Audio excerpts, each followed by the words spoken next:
पहला क्वेश्चन क्या है आपका कि which of the following errors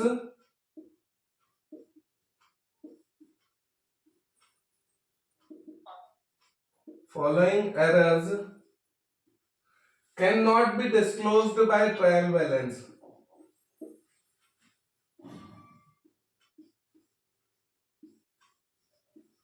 disclosed by trial balance. Trial balance में कौन कौन से एरर्स डिस्क्लोज नहीं होते हैं? देखो पहला ऑप्शन इसमें क्या है, कंपनसेटिंग एरर है एक, इसका आंसर यही होगा सर मेरे ख्याल से।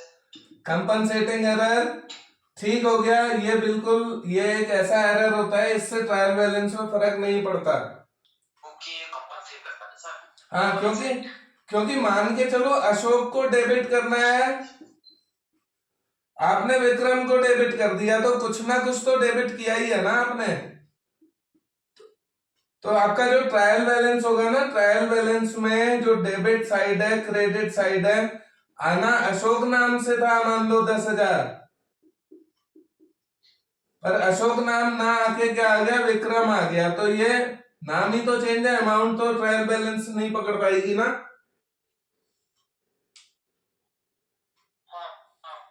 नाम ही तो चेंज है, अमाउंट तो डला है ना ट्रायल बैलेंस में। डेबिट में 10,000 पढ़ना था अशोक के नाम से, पड़ गया विक्रम के नाम से, तो ट्रायल बैलेंस इसे नहीं पकड़ पाएगी। दूसरा एरर है आपका एरर ऑफ प्रिंसिपल के बारे में बताओ। Error of principal,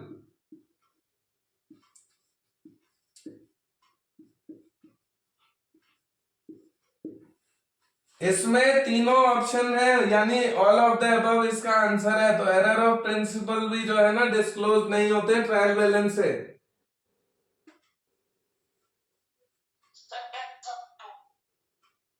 error of principal कैसे डिस्क्लोज नहीं होते हैं, बात समझना।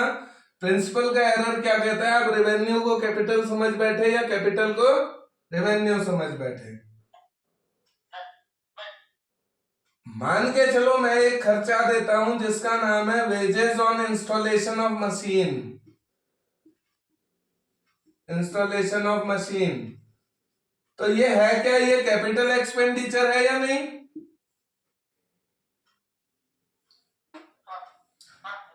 तो डेबिट तो आप करोगे ही ना, किसको करोगे डेबिट, आप किसको करना है वास्तविकता में, मशीन को। आपने डेबिट कर दिया वेजेस को, यही तो गलती करी होगी। तो आपके ट्रायल बैलेंस में सोचो 10,000 रुपए तो आने थे, किस नाम से, मशीन नाम से, आ गए वेजेस नाम से जी, तो अमाउंट थोड़ी पकड़ा गया। देखो ट्रायल बैलेंस थोड़ी पकड़ पाएगी इसको, नाम ही तो डिस्टर्ब है। अमाउंट तो डेबिट हुई है ना 10,000, मशीन नाम से नहीं हुई है, वेजेस नाम से हुई है, तो डेबिट बैलेंस यहां मैच कर जाएगा, ट्रायल बैलेंस इसको नहीं पकड़ पाएगी। और तीसरा इसका है ऑप्शन एरर ऑफ ओमिशन। तीसरा ऑप्शन क्या है, ओमिशन का एरर। ये ओमिशन ना, आप ओमिशन दो होते हैं, एक फुल्ली ओमिशन और एक पार्शियल ओमिशन।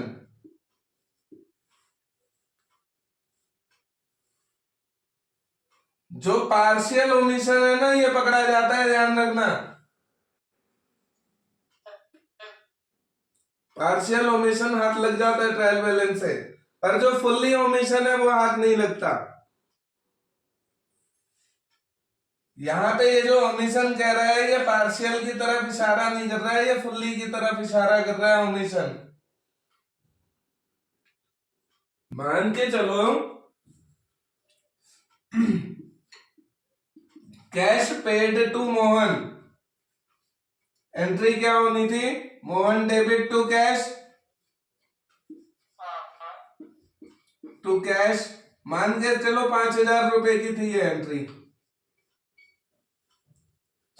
जब फुल्ली ओमिशन हो जाएगा तो ट्रायल बैलेंस में ना आप 5,000 यहां डालोगे मोहन के नाम से डेबिट, ना कैश के नाम से आप 5,000 क्रेडिट करोगे।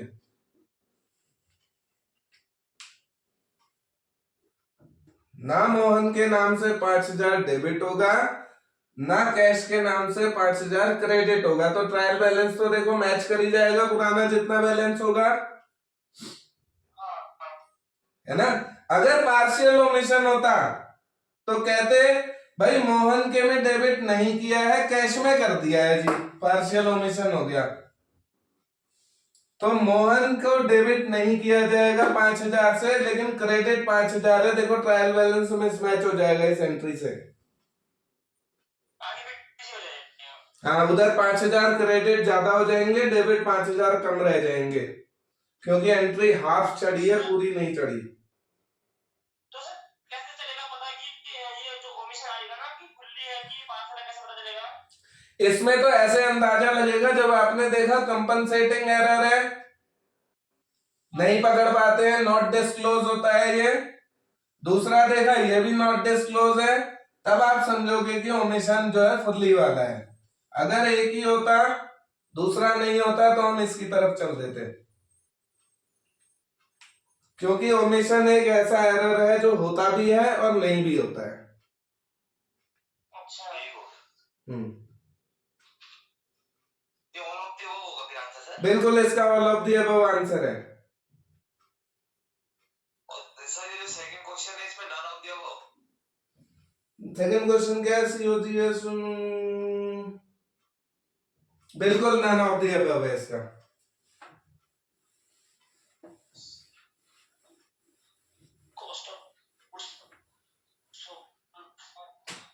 देखो सीओजीएस गिवन है इस क्वेश्चन में,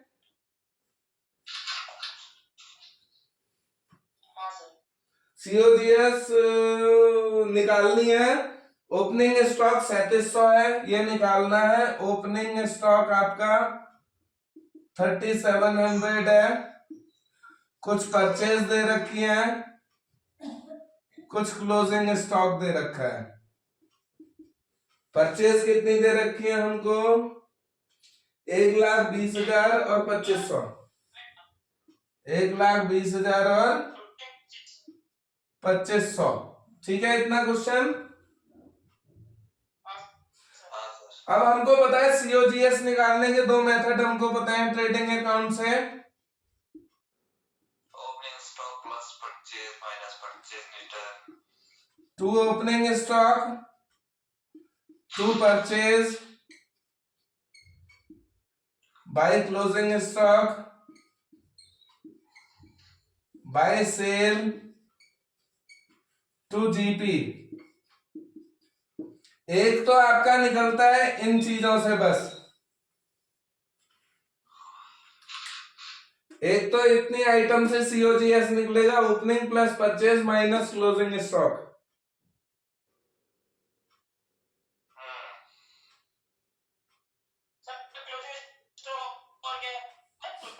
क्लोजिंग स्टॉक 2,500 का है, परचेज आपको 1,20 की दे रखी है, ओपनिंग स्टॉक 3700 का है। इतनी इंफॉर्मेशन के हिसाब से आपका 1,23,700 माइनस 2,500 1,21,200 होना चाहिए कायदे से इसका सीओजीएस। 1,21,200, और इसमें ये ऑप्शन है नहीं, तो सीधा नन ऑफ द अबव इसका आंसर है। हाँ, थर्ड क्वेश्चन पढ़ो, मैं जरा इंक डाल लूं, इंक हल्की हो रही है ना। Not a source of cash, not a source of cash. Cash का सोर्स कौन सा नहीं है? सोर्स का मतलब पता है जिससे पैसा आता है, सोर्स साधन, ऐसा साधन जहां से पैसा आता है। पहली चीज बताओ क्या दे रखा है? Issue of fixed assets. इसका मतलब क्या हुआ? फिक्स्ड एसेट्स को इशू करना, मतलब इशू का मतलब यहां सेल कहना चाह रहा है, बेचते हैं। इशू जैसे बेचा जाता है ना, जैसे हम शेयर्स को इशू करते हैं, बेचते ही तो हैं। तो सेल ऑफ फिक्स्ड एसेट से पैसा आएगा या नहीं आएगा? बिल्कुल, ये आंसर नहीं है, इससे आता है पैसा। दूसरा बताओ।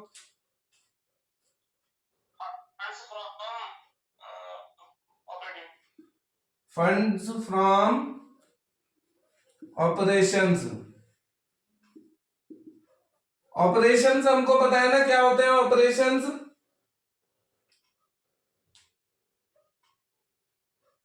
जैसे मेरी मार्कर बनाने की फैक्ट्री है, तो मेरे ऑपरेशंस क्या हैं? इस मार्कर को प्रोड्यूस करना ही मेरे ऑपरेशन है, प्रोड्यूस करना और सेल करना।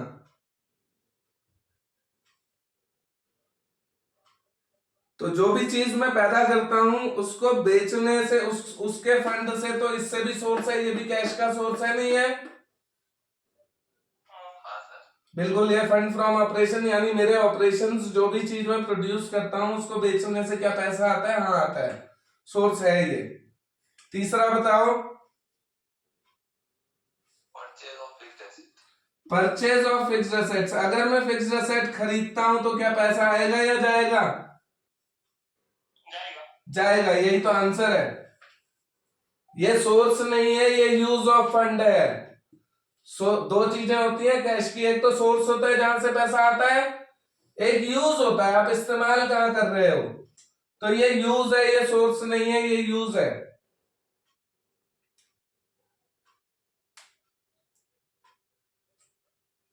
क्लियर है इतना? लगे हाथ तो चौथे को भी देख लो। चौथा क्या था?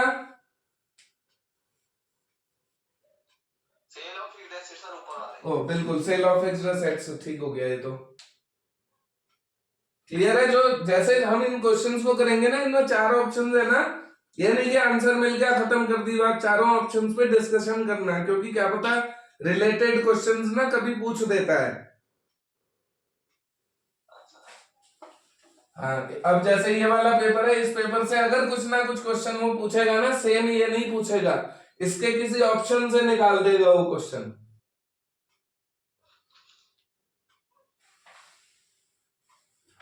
नेक्स्ट क्वेश्चन क्या है? रॉयल्टी का है सर ये तो। हाँ कर लो। रॉयल्टी पेएबल 18,000 है। रॉयल्टी पेएबल कितना है? 18,000। और कहते हैं शॉर्ट वर्किंग 9,000 है। तो पूछता है मिनिमम रेंट कितना होगा? 9,000। नहीं, इसको कैसे करते हैं, इसको ऐसे समझो। देखो, आप रॉयल्टी चैप्टर में नहीं भी जाओ ना, अकाउंट्स के बेसिक से ही ये क्वेश्चन सॉल्व हो जाएगा। कैसे? देखो, रॉयल्टी पेएबल का मतलब पेएबल है, इसका मतलब लायबिलिटी है ये। पेएबल मतलब, और लायबिलिटी भी कैसी? Current liability. मिनिमम रेंट क्या चीज है पता है? ये मिनिमम रेंट हमारी असेट है।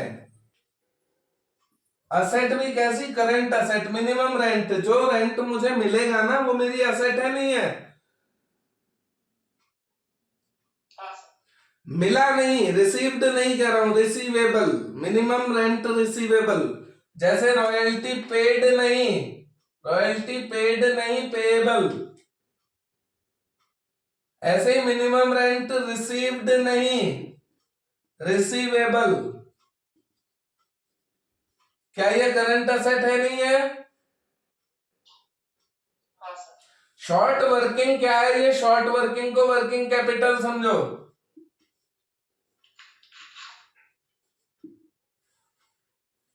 Short working means working capital. Working capital का फॉर्मूला क्या होता है? Current assets minus current liability. इसमें करंट असेट के वर्किंग कैपिटल तो दे रखी है 9,000 की। करंट असेट्स मिनिमम रेंट है, निकालना है मेरे को, एक्स मान लो। करंट लायबिलिटी 18,000 रुपए की है। करंट असेट यानी ये एक्स कैसे निकलेगा, जब ये 18,000 माइनस वाला इसके साथ आ जाएगा तभी तो निकलेगा। हाँ सर। यानी क्या हो जाएगा, 9,000 प्लस 18,000 बराबर एक्स। यही मिनिमम रेंट होगा, 27,000 रुपए इसका आंसर है।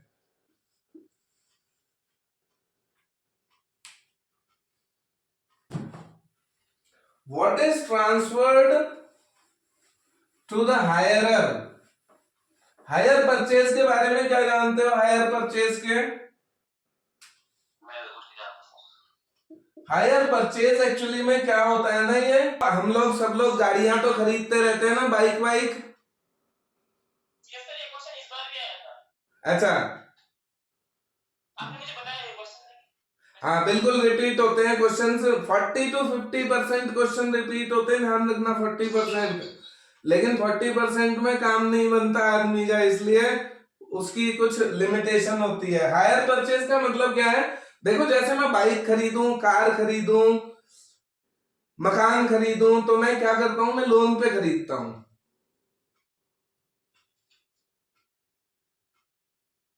हाँ सर। तो मान लो मैंने बाइक खरीदी ना, तो जिससे मैं बाइक खरीदूंगा, मान के चलो महिंद्रा फाइनेंस का लोन है मेरी बाइक पे, तो रजिस्ट्रेशन अगर किसी ने खरीदी हो ऐसे, तो देखना उनकी रजिस्ट्रेशन में ना हाइपो करके महिंद्रा नाम लिखा आ जाएगा, महिंद्रा फाइनेंस।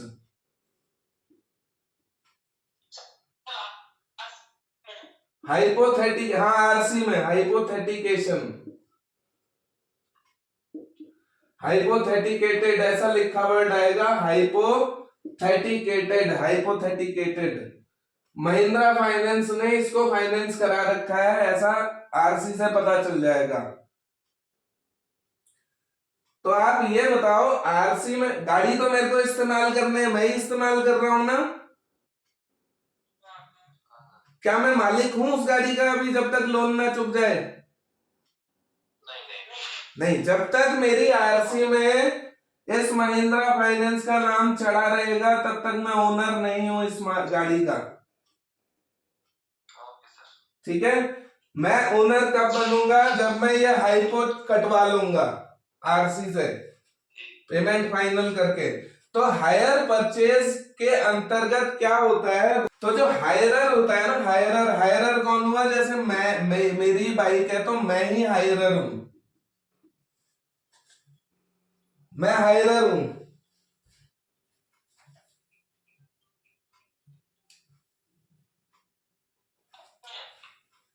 ठीक है, तो मैं ही हायरर हूं। मुझे ये बताओ, इसने मुझे हायर परचेज एग्रीमेंट के अंतर्गत ओनरशिप मिली क्या? नहीं। पोजेशन मिला क्या? पोजेशन, हाँ मैं धारण कर रहा हूं उसको, मेरे पास है वो चीज, तो मैं पोजेस कर रहा हूं ना उसे।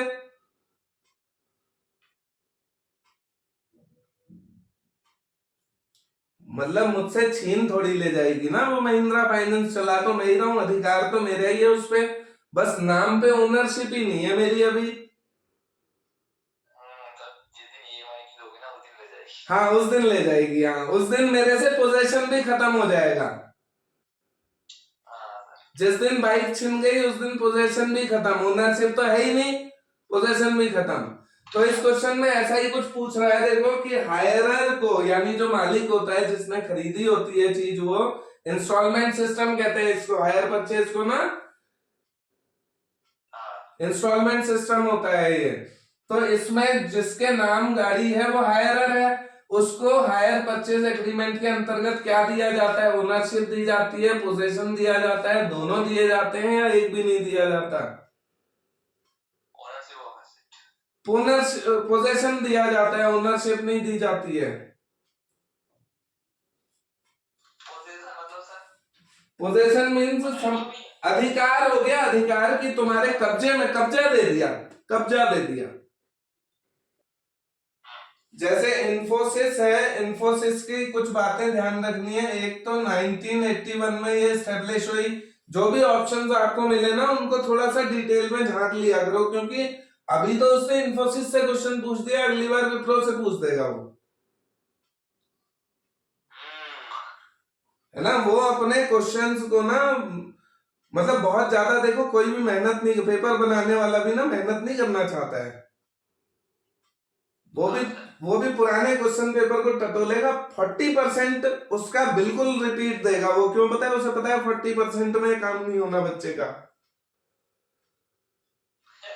हाँ, तो 40% रिपीट मारेगा, 20-30% उससे रिलेटेड घुमा के देगा, और 10-20% नया दे देगा कि कोई अजूबा है उस 10-20% को करने वाला। तो क्वेश्चंस को, इन्फोसिस की बात क्या रखनी है, ये नारायण मूर्ति, इनका पूरा नाम NR नारायण मूर्ति था। इन्होंने 1981 में, ये फाउंडर थे इसके, इन्होंने इन्फोसिस को फाउंड किया था। इसके संग 6 को फाउंडर और थे, 6 को फाउंडर और हैं। इतना ध्यान रखना, इन्फोसिस को फाउंडर कौन है? नारायण मूर्ति। विप्रो के फाउंडर बताओ, विप्रो के?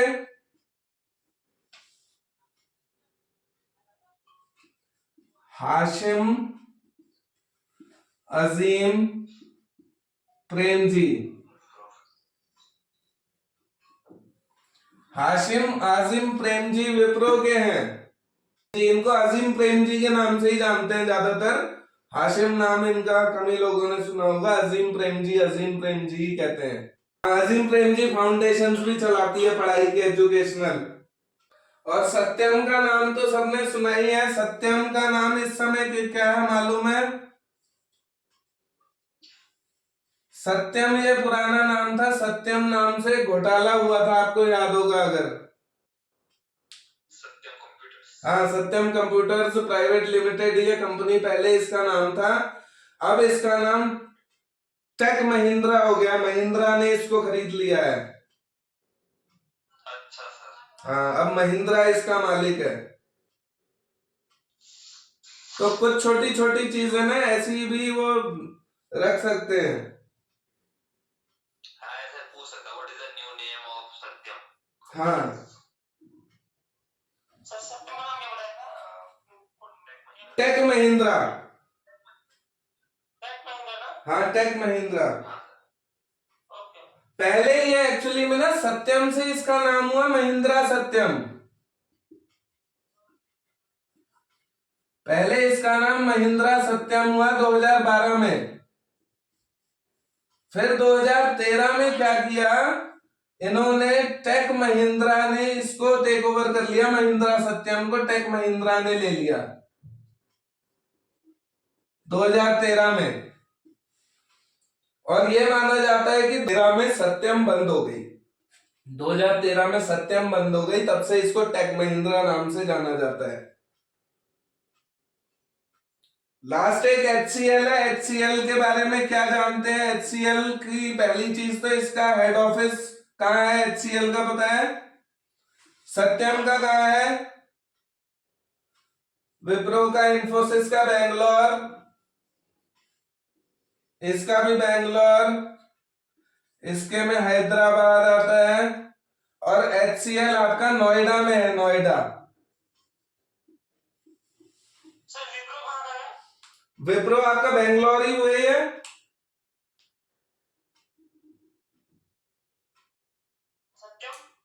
सत्यम हैदराबाद,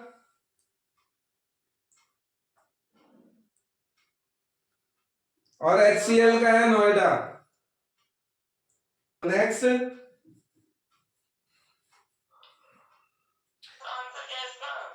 इसका आंसर इन्फोसिस है। इन्फोसिस, नारायण मूर्ति की ने किस कंपनी को फाउंड किया था? इन्फोसिस को किया था 1981 में।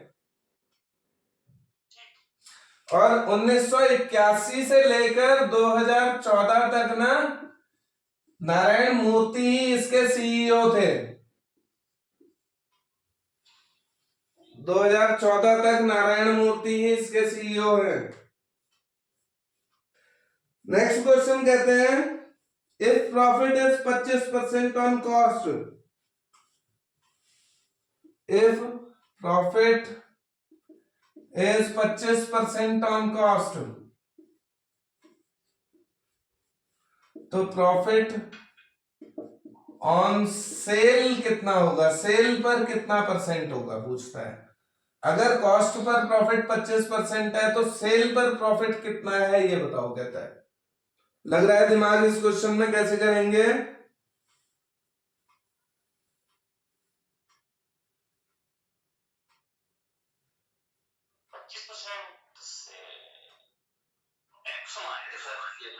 एक्स मानेंगे। कैसे सॉल्व करेंगे? देखो इसको ऐसे सॉल्व करेंगे, मुझे पता है कि cost plus profit equals to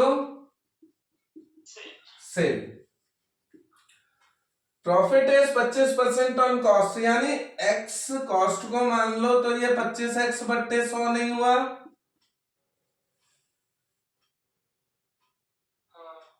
और इसको जब मैं सॉल्व कर लेता हूं, देखो यहां इसको सॉल्व करके देखते हैं। 100 और x का एलसीएम 100 आया, 100 into X 100x plus 25x equals to 125x/100 हुआ या नहीं हुआ? तो मैं ये जो सॉल्व किया है, इतनी बात आई समझ में? अब जो ये मैंने सॉल्व किया है ना, इसे हटा देता हूं और इस 125x को यहां लिख देता हूं। देखो 125x/100, यहां तक भी बात समझ आई होगी। अब जब ये प्रॉफिट तो ये है ना, ये x का तो 25% दिख रहा है,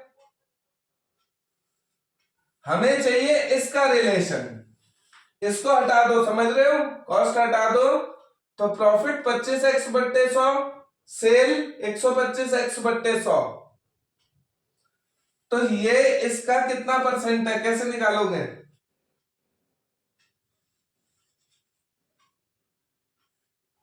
भाई x से x, अच्छा इतनी बात को मैं अलग लिख देता हूं। देखो 25x/100 बराबर 125x/100 ऐसे लिख देता हूं। अब इसमें देखो x से x खत्म, 100 से 100 खत्म,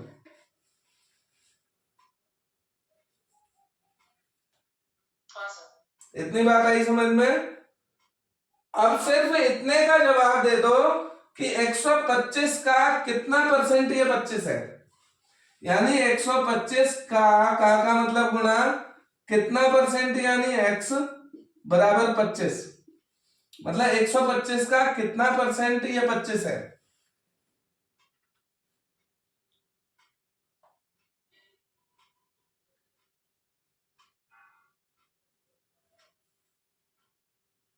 x को यहां से सॉल्व कर दो, x इक्वल्स टू 25 गुणा 100/125, 25 पंजे 125, 5 दूना 10, 20% इसका आंसर है।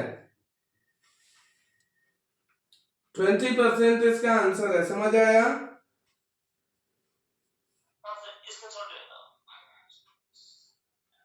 ये क्वेश्चन अच्छा क्वेश्चनों में गिनती होती है, ध्यान रखना।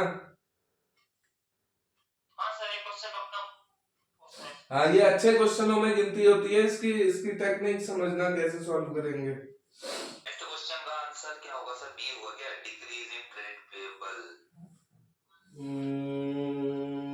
सही कह रहे हो, बिल्कुल सही कह रहे हो। हाँ बिल्कुल सही, डिक्रीज इन ट्रेड पेबल।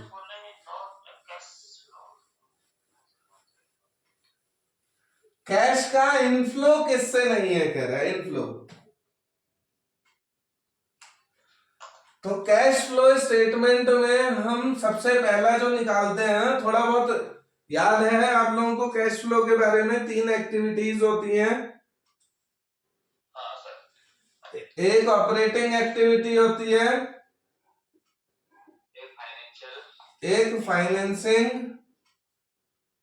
और एक इन्वेस्टिंग। 3 एक्टिविटीज होती हैं ये।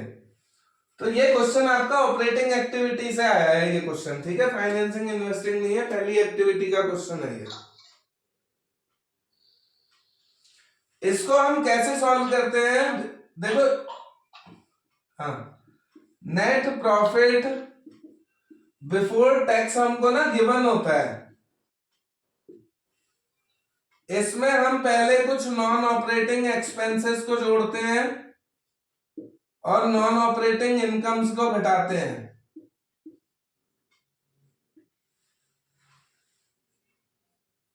तो यानी जो प्लस हो रहा है वो इनफ्लो है, प्लस हो रहा है वो क्या है, इनफ्लो, और जो माइनस हो रहा है वो आउटफ्लो।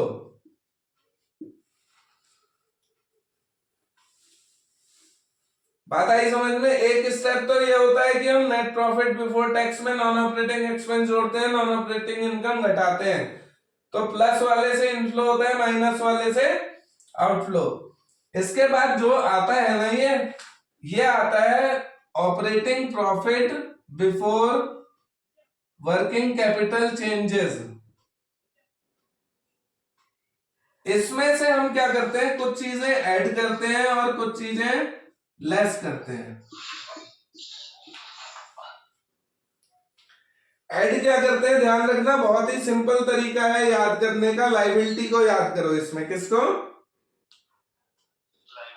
लायबिलिटी को। लायबिलिटी में क्या याद करना है, लायबिलिटी अगर घटती है तो घटा दो, लायबिलिटी अगर बढ़ती है तो बढ़ा दो। ये लायबिलिटी का याद रखना। तो असेट का तो उल्टा होगा, हाँ, घटती है तो प्लस कर दो, बढ़ती है तो घटा दो।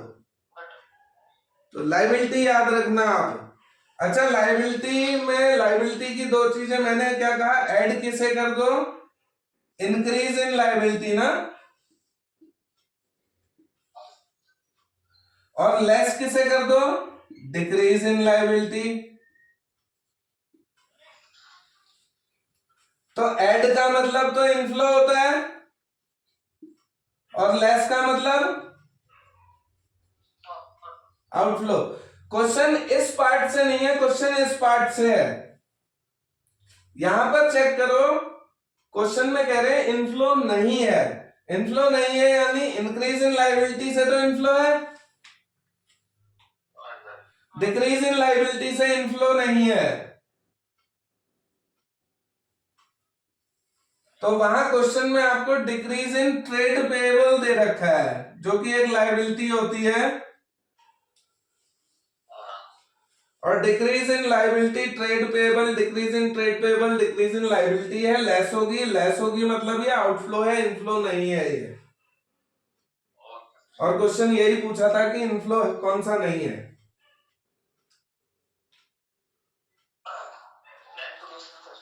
Next question. इसका आंसर है paid up value of shares. कौन सी पेड पेड अप वैल्यू? हाँ सर। नहीं नहीं नहीं नहीं, इसका आंसर पेड अप वैल्यू नहीं है। कहते हैं If the shares are forfeited, the share capital account is debited by। देखो, शेयर फॉरफिट, जब हम शेयरों को जब हम शेयरों को इशू करते हैं तो शेयर कैपिटल क्या होती है, डेबिट या क्रेडिट? शेयर्स को जब मैं इशू करता हूं, अब तो डेबिट होती है। बैलेंस शीट समझो, बैलेंस शीट, अभी तक मेरी यहाँ शेयर कैपिटल नील है। कितनी? नील। अब मैंने 1 लाख के शेयर इशू कर दिए, तो ये यहाँ 1 लाख आ गया, नहीं आ गया? और ये शेयर कैपिटल नाम से ही आया है 1 लाख, और ये लायबिलिटी है, यानी लायबिलिटी तो क्रेडिट होती है, तो शेयर कैपिटल तो क्रेडिट होगी इशू के टाइम पे, है ना। यानी जब मैं इशू करूंगा शेयर कैपिटल को, तो शेयर कैपिटल क्या होती है, क्रेडिट। तो जब मैं जब्त करूंगा तब तो ये डेबिट हो जाएगी। तो जब्त करने में शेयर कैपिटल अकाउंट डेबिट हो जाता है। तो क्रेडिट क्या क्या होता है ध्यान रखना, एक तो क्रेडिट होता है फॉर फ्यूचर अकाउंट, और दूसरा होता है जो अनपेड होंगे ना, अनपेड, अनपेड का मतलब अलॉटमेंट है तो अलॉटमेंट लिख दो, और फर्स्ट कॉल है तो फर्स्ट कॉल भी लिख दो। ये अनपेड है दोनों। अच्छा, जब्त में कौन सा पैसा डाला जाता है? मैं आपका कौन सा पैसा जब्त कर सकता हूं? जो आपने मुझे दे दिया है या जो आपने मुझे देना बाकी है? Paid up sir. हाँ, जो आपने मुझे दे दिया है, जो आपने मुझे दे दिया है उसे मैंने जब्त कर लिया, हाँ सर। तो ये तो पेड हो गया, हाँ। ये अनपेड हो गया। यानी शेयर कैपिटल को तो डेबिट आप पेड और अनपेड दोनों से करोगे, खाली पेड से थोड़ी करोगे। खाली पेड इसका आंसर नहीं है, क्योंकि डेबिट ये होगी पेड से भी होगी अनपेड से भी होगी। मान लो पेड है 3 रुपए और अनपेड है 7 रुपए, अनपेड है 6 रुपए, तो टोटल 9 रुपए से शेयर कैपिटल डेबिट हो जाएगी, 6 और 3, पेड से भी अनपेड से भी। और इसको हम कहते हैं कॉल्ड अप। क्या कहते हैं? कॉल्ड अप है ये। जितना पैसा मांगा कंपनी ने, जितना कंपनी ने मांगा उसका उसने कुछ पे कर दिया, कुछ अनपे रह गया, तो कॉल्ड ही तो है ये। तो इसका कॉल्ड अप हो गया। बिल्कुल कॉल्ड अप कैपिटल है इसका।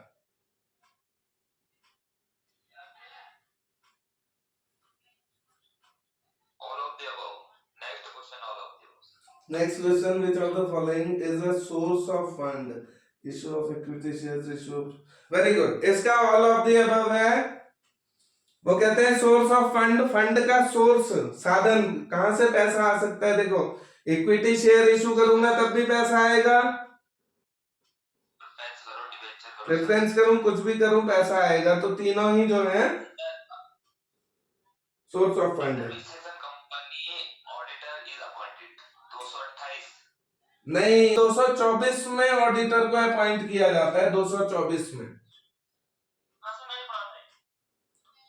224 में ऑडिटर से पॉइंट है।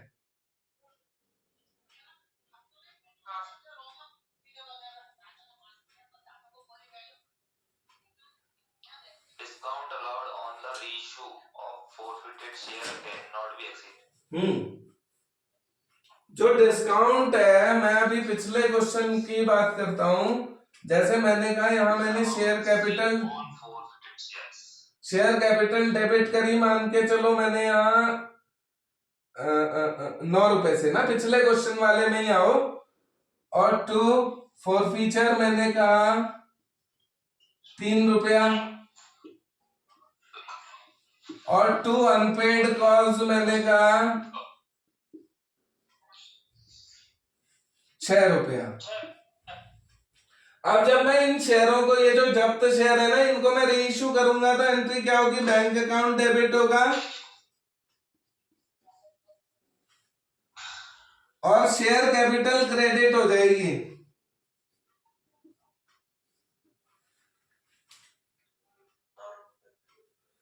मान के चलो शेयर कैपिटल तो 9 ही रुपए की है, मैं इसको कम से कम कितने रुपए में बेच सकता हूं? मतलब कि मुझे ना नुकसान हो ना मुझे फायदा हो, ज्यादा से ज्यादा कितना डिस्काउंट दे सकता हूं? जो मुझे नहीं मिला उतना दे दूं या जो मुझे मिल गया उतना दे दूं? जो मुझे फॉरफिटेड किया है, जो है। हाँ, जो ये मुझे मिल गया है ना, 3 रुपया मुझे प्राप्त हो गया है, वही तो जब्त किया है मैंने। अब 3 रुपया मुझे मिल चुका है। मान लो 10 रुपए का शेयर है ना, इसमें 3 रुपए मुझे पहले मिल गए, वो मैंने जब्त भी कर लिया, खाके डकार भी दिया। अब मैं जब रीइश्यू करूंगा ना, तो मुझे ये 3 रुपए ना भी मिले, 7 रुपए भी मिल जाए ना मेरे को 10 में से, तो इतना डिस्काउंट मैं दे सकता हूं, क्योंकि 3 में पहले ही पा चुका हूं इसके। अब 10 में से मुझे 7 भी मिले तो मुझे नुकसान नहीं मिलेगा।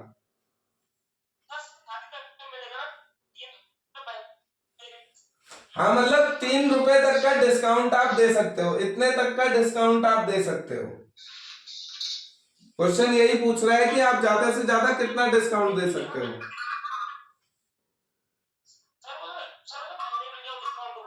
है। तो पहले ही मिल गया ना 3 रुपए तो। अच्छा एक एग्जांपल ले लेता हूं मैं, 10 रुपए का शेयर है ये, और आप ही ने खरीदे थे ये 1000 शेयर, तो 1000 शेयरों का 10 रुपया, 10,000 आपने देना था कैपिटल, हाँ 3 रुपए आप दे चुके, यानी 3000 रुपए आप दे चुके, 7000 आपने नहीं दिए मान के चलो।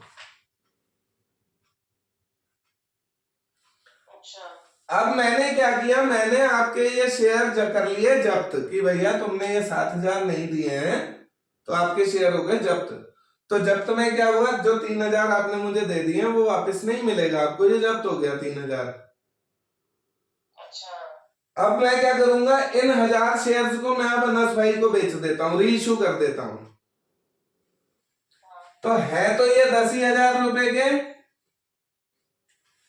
हाँ 3000 तो मैं पा चुका हूं ना, तो अब अगर मुझे 7000 भी मिल जाए ना, तो 3000 रुपए का ये डिस्काउंट हो जाता है, जिसे मैं शेयर फॉर फ्यूचर के नाम से डालता हूं यहां भी। तो ये 3000 का डिस्काउंट मैं दे सकता हूं ना, क्यों दे सकता हूं, क्योंकि 3000 मुझे आपसे प्राप्त है, आपसे मिले उनसे नहीं मिले बात तो एक ही है, मेरा तो काम हो गया। मेरे को तो इन 1000 शेयरों पे 10 रुपया चाहिए, यानी मुझे इन 1000 शेयरों के 10,000 मिल जाए तो मेरा काम हो गया ना। 3000 मुझे आपसे मिल गए हैं। अब मैं आगे दूसरे जने को कम से कम 7 में इसे बेच सकता हूं। वैसे तो मैं 8 में, 9 में, 10 में, जितने ज्यादा से ज्यादा मैं बेचूंगा उतना अच्छा है, लेकिन मैं कम से कम कितने में बेच दूं, कितना ज्यादा से ज्यादा डिस्काउंट दे दूं, उतना ही दे पाऊंगा जितना मेरे को रिसीव हो चुका है। नेक्स्ट है, जो ये बैलेंस होता है ना, अब मान के चलो ये तो मैं कम से कम इतने में बेच सकता था ना, मैंने क्या किया, मैंने 9000 में बेच दिए, यानी 1000 का डिस्काउंट दे दिया किसी को। तो 3000 तो देखो यहाँ क्या हो रहा है, क्रेडिट हो रहा है 3000, फॉर फ्यूचर क्रेडिट हो रहा है, यहां फॉर फ्यूचर क्या हो रहा है, डेबिट हो रहा है 1000 रुपए से। तो 3000 क्रेडिट से 1000 डेबिट खत्म, तो अब 2000 और डेबिट होना चाहिए, नहीं होना चाहिए, है ना। 3000 क्रेडिट है, 1000 डेबिट है, तो 2000 और डेबिट होना चाहिए।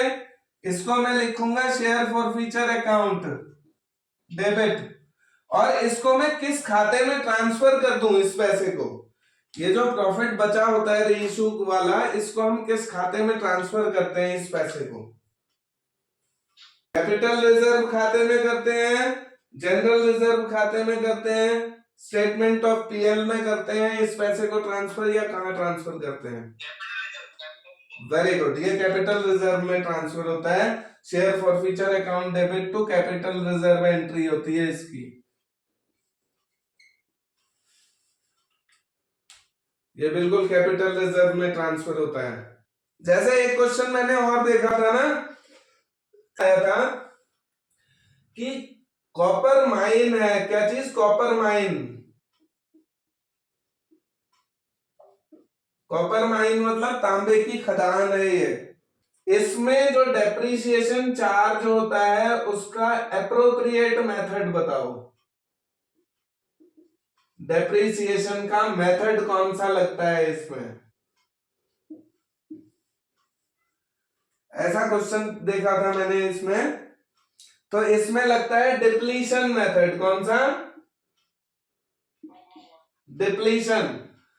डिप्लीशन ध्यान रखना, ये डिप्लीशन मेथड ना, हाँ डिप्लीशन, DEPLETION डिप्लीशन। ये मेथड किसी भी जो नेचुरल रिसोर्सेज होते हैं ना, प्राकृतिक जो संसाधन होते हैं हमारे, उन पर लगने वाला डेप्रिसिएशन डिप्लीशन होता है। अच्छा किसी भी प्राकृतिक संसाधनों में, किसी भी प्राकृतिक संसाधनों में। अब वो कुछ भी हो सकता है, कॉपर माइन भी कह दे, कोल माइन कह दे, है ना, रिफाइनरी कह दे, जो ऑयल एंड नेचुरल गैस की रिफाइनरीज होती हैं, वो भी प्राकृतिक संसाधन है सारे। तो इनके लिए एक वर्ड आता है डिप्लीशन। डिप्लीशन ये डेप्रिसिएशन चैप्टर से है। डेप्रिसिएशन चैप्टर से एक क्वेश्चन बहुत मैंने उठता देखा है, ऑब्सोलेंस था, ऑब्सोलेंस, ऑब्सोलीट, ऑब्सोलेंस या ऑब्सोलीट, ये क्या हो जाते हैं? ये एक्चुअली में क्या होता है, मेरे पास कोई मशीन है ना, अच्छा जैसे आप मुझे ना इस समय जमाना क्या ब्लैक एंड व्हाइट टीवी का है? नहीं है, निकल गया ना, गुजर गया जमाना। अब कोई मुझे black and white TV free में भी देगा ना, मैं नहीं लूंगा। इसलिए नहीं लूंगा क्योंकि वो ऑब्सोलीट हो गई है। ऑब्सोलीट का मतलब ये नहीं है कि वो खराब है, बढ़िया चल रही है वो, लेकिन वो ऑब्सोलीट हो गई है, प्रचलन में नहीं है आजकल वो। नई नई टेक्नोलॉजी आ गई है तो वो जो है यूजलेस है मेरे लिए। तो एक ऑब्सोलीट वर्ड, डेप्लीशन वर्ड, ये चीजें कुछ ठीक है, बात आई समझ में? एक क्वेश्चन है इसके अगला है, वो ये है कि एक्स एक कंपनी है,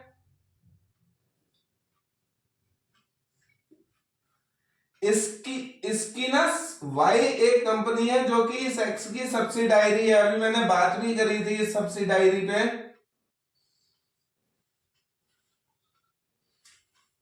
एक्स जो है ये मेन कंपनी है, वाई इसकी सब्सिडायरी कंपनी है, और एक कंपनी है जेड जो वाई की सब्सिडायरी है।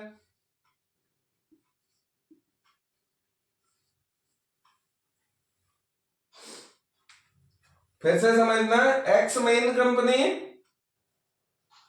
इसकी सब्सिडायरी वाई, वाई की सब्सिडायरी जेड। तो बोले जेड और एक्स का संबंध बता दो, इन दोनों का क्या संबंध है? ऑप्शन बताता हूं, देखो एक बात सुनना, जो बात मैंने आपको बताई थी ना उससे थोड़ा सा रिलेट करना। पहला ऑप्शन है Z limited is also subsidiary of x.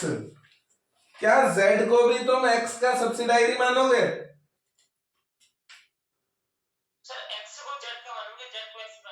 नहीं, एक्स तो सब्सिडायरी किसी की है ही नहीं, एक्स तो खुद में मालिक है।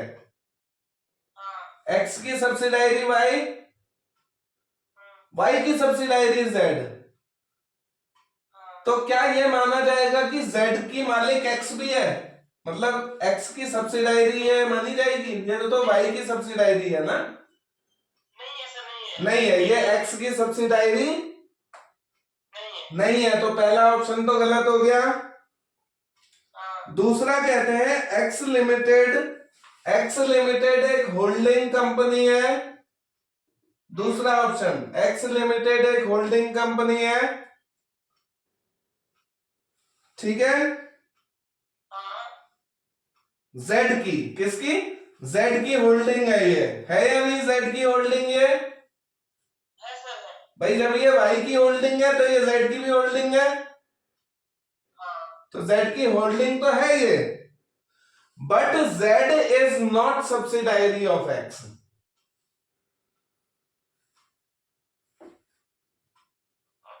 इसका आंसर भी यही है